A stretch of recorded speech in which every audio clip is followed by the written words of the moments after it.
네 번째 그 악영향은 오늘날 성개방 풍조로 인해서 결혼이라는 것 자체로 이행하지 않고 그냥 성적인 만족과 즐거움으로만 머물려고 하는 경우가 있습니다.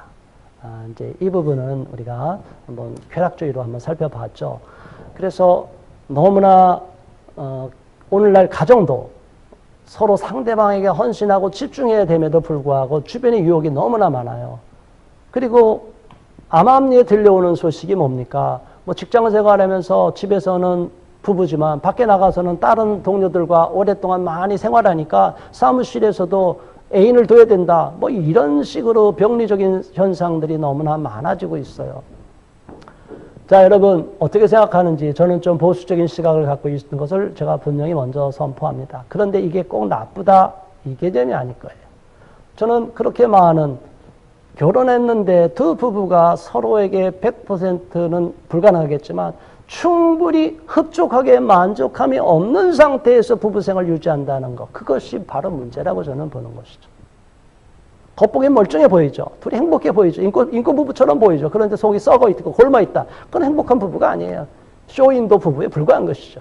정말 둘이 서로 집중하고 둘이 서로 헌신하고 둘이 서로 모든 순간을 같이 나누고 밥도 같이 먹고 뭐 외식도 가끔 할 수 있지만 제 아내는 가끔 그럽니다. 제가 또 일이 많다 보면 식사를 같이 못할 때가 많고 그러면 결혼 왜 했냐? 밥 같이 먹으려고 결혼한 거 아니냐? 그러면 제가 좀 뜨끔하고 그런 경우가 있습니다. 그래서 하던 일을 멈추고 같이 가고.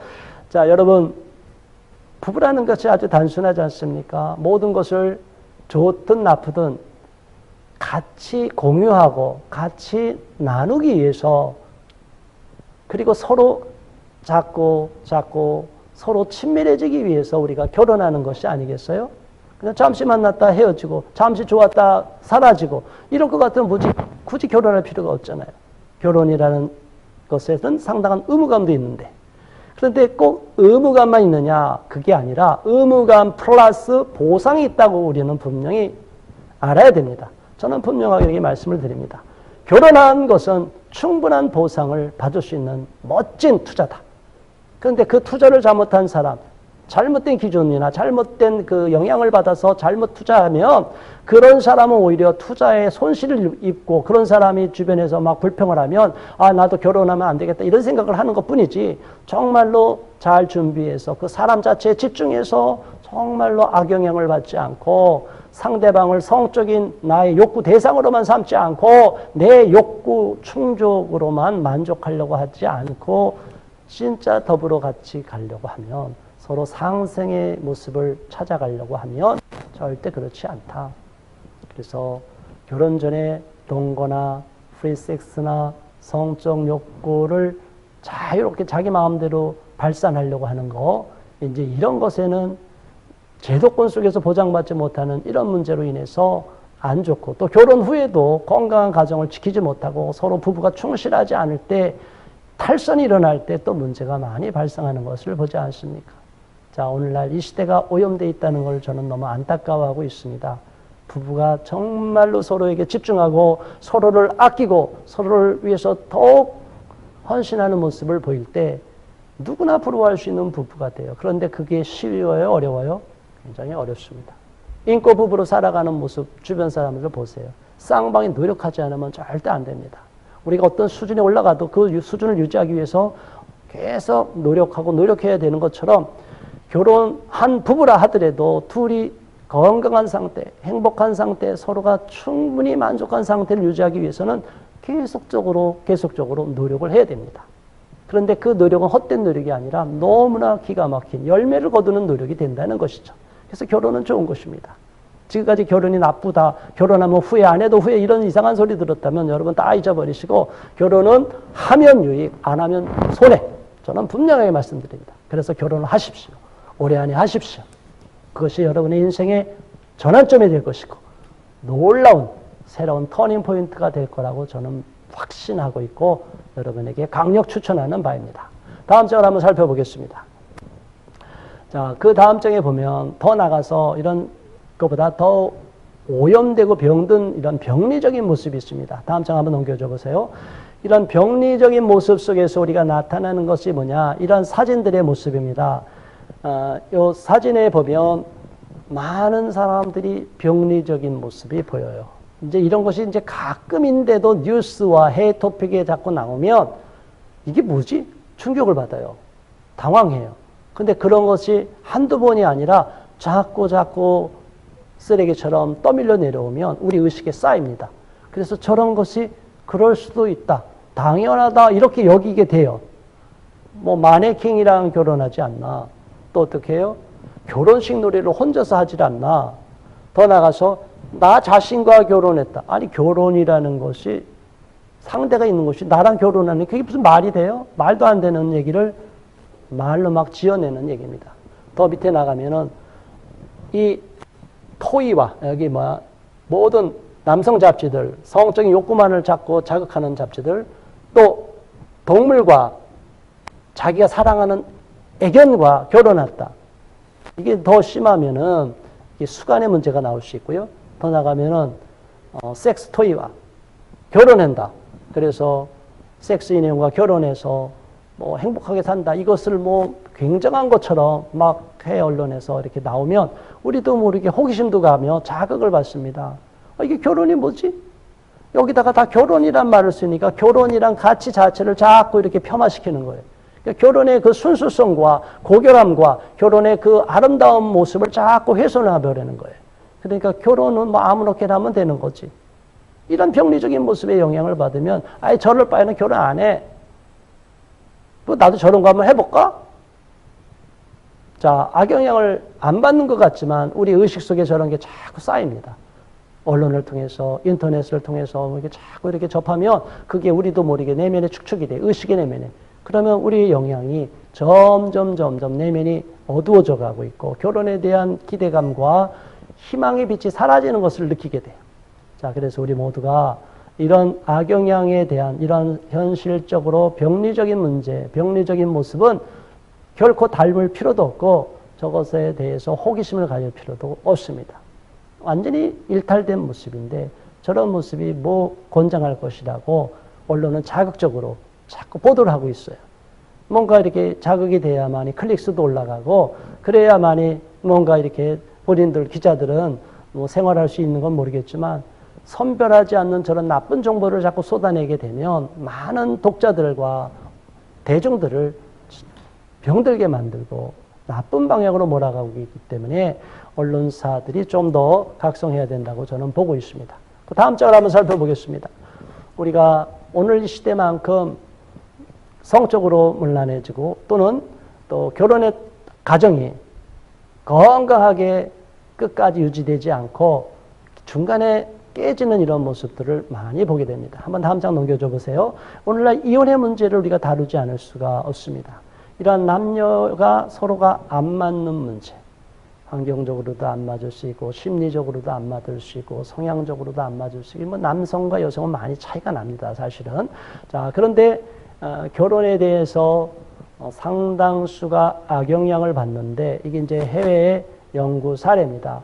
브라운 대학의 로즈 맥더모트 박사라는 분이 연구를 했는데 그 연구진이 연구를 해보니까 이혼은 전염병처럼 이렇게 번진다는 거예요. 그래서 자그마치 퍼센테이지가 몇 퍼센트까지 간다고요? 주변에 이혼한 사람이 있으면 그 사람은 이혼율이 75%까지 높아진대요. 그러니까 주변에 이혼한 친구가 있으면 상당수가 같이 이혼에 영향을 감염된다는 거죠. 전염병처럼 정신적인 전염병이죠. 심리적인 전염병이죠. 더 나가서 친구의 친구가 이혼해도 35%까지 부정적인 영향을 받는데요. 뭐 저분이 어떤 근거로 저렇게 상세하게 데이터를 냈는지 모르지만 어쨌든 근거 없이 나는 것은 아니겠죠. 나름대로 연구가 돼서 많은 대상을 놓고 그들을 심층 조사했던 연구해서 이렇게 나온 건데 일단 주변에 가까운 친구이면 더하고 주변에 이혼한 사람이 있는 환경 또 가정 내에 부모가 이혼한 가정이 있을 경우는 상당수가 이혼의 위험에 노출되는 거예요. 이혼의 충동성에 강하게 노출되는 거예요. 자기도 모르게 건강하고 절대 이혼 안 하려고 하더라도 이혼의 상황을 극복을 못하고 그런 어려운 상황을 그냥 합리화시켜버리고 타협으로 넘어가고 에라 자포자기로 내려가는 수. 그래서 그냥 쉽게 이혼으로 이행하는 경우를 본다. 안타까운 모습이죠. 우리 모두가 내면을 건강하게 하고 치유되고 회복이 돼야 되고 또 과거에 나에게 안 좋은 영향을 준 것이 있으면 그 부모든 주변 사람이든 또 주변에서 나에게 악영향을 주는 그런 어떤 요소든 좀 끊어낼 거는 끊어내야 됩니다. 그래서 나와 그 사람과 그런 환경과 단절을 시켜야 되는데 상당수의 미혼자들이 그냥 단절로 나가지 못하고 그냥 이렇게 무기력하게 끌려가는 것을 보게 됩니다. 그래서 결국은 답습하는 거예요. 나쁜 것을 답습하는 거. 좋은 현상이 아닙니다. 자, 그래서 이혼한 부부들은 약 7단계의 과정을 거쳐간다고 합니다. 이렇게 심수명 교수님이라는 분이 이제 이렇게 이 부분을 7단계로 이렇게 나눴는데, 부부는 처음에 이게 남녀는 결혼할 때 연애 감정이 있어서 매력을 느끼는 거죠. 그래서 1단계 매력의 단계로 가서 연애 기간 중에 너무나 기쁘면 도대체 떨어질 수도 없어서 그럼 우리 결혼하자. 그래서 심적인 일치감 단계로 가는 거죠. 그러다가 결혼하고 나서 막상 뚜껑을 열어보니까 이게 왜 그러지? 우리도 모르게 서로 특별한 하자가 있지는 않은데도 서로 신비감이 좀 벗겨지면 약간의 실망감이 올 수도 있고 그것이 빨리 올 수도 있는 어떤 권태기가 빨리 올 수도 있는 그런 요소도 있을 수 있다는 것이죠. 그거는 제가 감안을 합니다. 그래서 여기서도 3단계에서 보면은 매력의 모습을 느꼈는데 상대방의 배우자에게 그게 점점 실망이 오고 미움으로 보이는 거죠. 그렇게 말 없는 모습이 너무나 좋았고 과묵했고 너무나 매력적이었는데 왜 그렇게 내 말을 안 들어주고 아무런 반응이 없나 실망이 되는 거죠. 너무 활달하고 너무나 적극적이고 그래서 좋았는데 알고 보니까 너무나 나를 간섭하고 일일이 통제하려고 한다. 이러면 질려버린다. 사실은 적당한 선에서 유지하지 않고 이것이 너무 지나쳐서 문제가 되는 경우가 의외로 많기 때문에 우리는 매력이 미움으로 바뀌는 요소가 어느 시점에서 왜 어떤 문제 때문에 발생했는지 배우자끼리 서로 충분히 이 문제를 의논할 수도 있기를 바랍니다. 그래서 그 문제가 잘못된 방향으로 넘어가지 않기를 바랍니다. 더 나가서 서로 갈등이 생기고 자존심이 생기고 싸움이 시작이 되면 서로 힘겨루기 단계로 이행이 됩니다.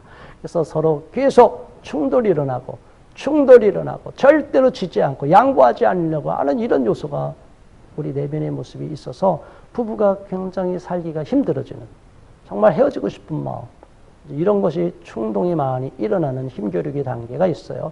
그게 이제 반복으로 이제 수시로 되겠지만 그리고 5번째 단계는 상대방에 대해서 많이 막 분노하고 때로는 감정을 폭발시키고 그래서 막 걷잡을 수 없이 관계가 막 파경에 이를 것 같고 그러다가 좀 수습하지만 또 얼마 있다가 또 다시 원점으로 돌아서 또 갈등을 느끼고 힘겨루다가 폭발하고 그러니까 서로가 계속 악순환으로 이렇게 반복되는 걸 봅니다. 그러면 두 사람은 어떤 결론을 내리냐? 우리는 안 맞아. 처음부터 안 맞았던 것 같아. 그런데 괜히 억지로 지금 살고 있는 거야. 이런 식으로 해서 이혼을 쉽게 생각을 해요. 아닙니다. 그런 마음으로 산다면 모든 걸 내 입장에서만 본다면요. 세상에 완벽한 사람은 없습니다. 새로운 사람을 만나도 똑같은 저 과정을 거칩니다. 그래서 3단계, 4단계, 5단계 과정이 자꾸만 반복이 돼서 좋아졌다, 안 좋아졌다, 좋아졌다, 노력했다, 안 좋아졌다, 꺾여서 이렇게 자꾸 가도 갈등이 해소가 안 되고 20년 이상을 넘어서 갈라서는 것을 황혼이혼이라고 말하지 않습니까? 이제 그런 단계까지 이행하면 오늘날의 모습이 많아지는데 너무 안타깝습니다. 조론이라는 말도 막 나오는데 그 말을 지어내기 쉬운 것은 얼마든지 있을 수 있지만 그 결혼을 졸업하면 그게 웃기는 얘기잖아요. 부부 관계를 다 정리시켜버리면 이혼도 아닌데 이혼할 수 없으니까 사람 눈치가 보이니까 타협점으로 조론이다. 그거는 조금 편법이라고 보고 넌센스라고 보고 그 단계까지 가기 전에 우리가 노력을 해야 됩니다. 나도 상대방이 노력하고 상대방도 나도 노력하고 둘이 노력할 것도 이제 지쳤어 안 했어. 그러면 제3자에게 좀 도움을 요청해야 됩니다. 전문가한테 가서 상담을 받고 부부 문제가 더 이상 악화되지 않도록. 근데 그런 과정을 둘이 슬기롭게 극복하면 이제 자각을 하게 되고 아, 이제 그래서는 안 되겠구나. 내가 계속 그런 모습을 보여갖고 계속 어려운 단계로 넘어가서 그러면 안 돼. 우리는 원래 이렇게 만난 거 아닌데 왜 이러지? 아, 이런 상황에서 자각하고 좀 뭔가 마음을 바꾸고 상대방의 입장을 고려해서 내가 상대방 입장에서 역지사지로 한번 생각해 보지. 그러면 좀 뭔가 다른 환경이 열릴 것입니다. 그러다 보면 그런 폭풍노도와 같은 시기를 잘 극복하고 나면 이제 성숙한 부부의 단계로 이행이 됩니다. 그럴 때는 둘이 안정적인 상태로 올라가요. 저는 말씀을 드립니다. 굳이 뭐 20년 갈 필요가 없어요. 10년 안에도 그런 3, 4, 5단계를 잘 극복해서 아주 성숙한 단계로 갈 수도 있어요.